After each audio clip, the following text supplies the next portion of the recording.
এক মাস তো হয়ে গেল, খবর তো কিছুই দিলেন না। চাকরি তো হয়ে গেছে। তুমি সাদা খাতা জমা দিয়ে আসোনি? হ্যাঁ, জমা দিয়ে আসি তো। তাহলে আবার কি, আমার ইচ্ছা মতো টিক বসাই দেবো, তোমার কনফার্ম চাকরি হয়ে যাবে।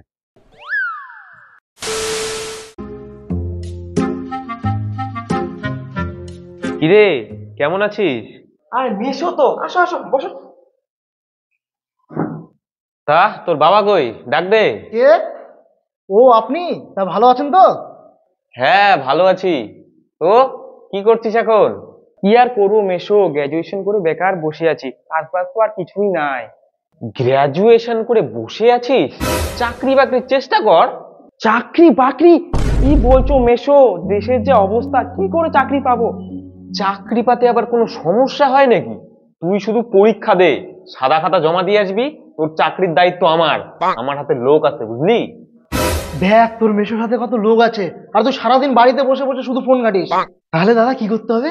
আরে কিচ্ছু না, শুধু একটু মাল করে দিবেন, তাহলেই চাকরি কনফার্ম।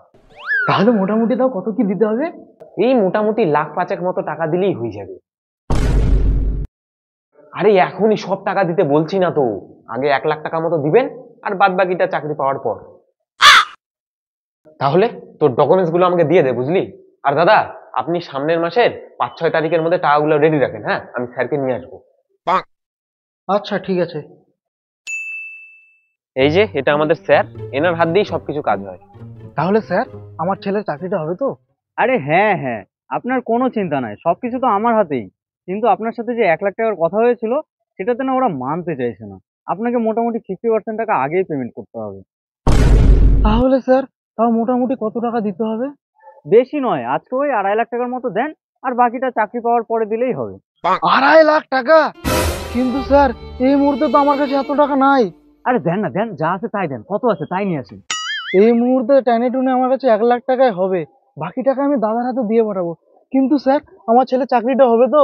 আরে হ্যাঁ হ্যাঁ, কোনো চিন্তা নাই। এখন টাকাটা তাড়াতাড়ি নিয়ে আসেন, আর বাকিটা ইন্টারভিউর আগে তাড়াতাড়ি দিয়ে দিন। কই দাদা, এক মাস তো হয়ে গেল, খবর তো কিছুই দিলেন না। চাকরি তো হয়ে গেছে। তুমি সাদা খাতা জমা দিয়ে আসোনি? হ্যাঁ, জমা দিয়ে আসি তো। তাহলে আবার কি, আমার ইচ্ছা মতো টিক বসাই দেবো, তোমার কনফার্ম চাকরি হয়ে যাবে। কিন্তু দাদা একটা না সমস্যা হয়ে গেছে, ইন্টারভিউয়ের আগে সম্পূর্ণ পেমেন্টটা না করলে না ওরা মানছে না। আচ্ছা স্যার, ঠিক আছে। আমি তাহলে বাকি সম্পূর্ণ টাকা ওই দাদার হাতে পাঠিয়ে দিচ্ছি। চ।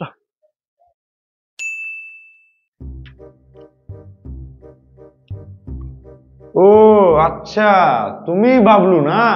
না স্যার, আমি তো বালবুলু। ও হ্যাঁ হ্যাঁ, বালবুলু। আচ্ছা তুমি বলো তো, আজকে তুমি কি দিয়ে ভাত খেয়ে এসেছো? এই তো স্যার, ডাল, ভাত আর ডিম। কি, ডিম খেয়ে এসছো? যাক, তোমার কপালটা ভালো, ডিম খেয়ে এসো, তোমার চাকরিটা হয়ে গেল।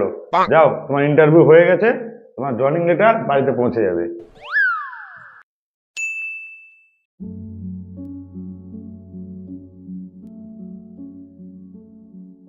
দাদা, এখানে আপনি এভাবে বসে আছেন কেন?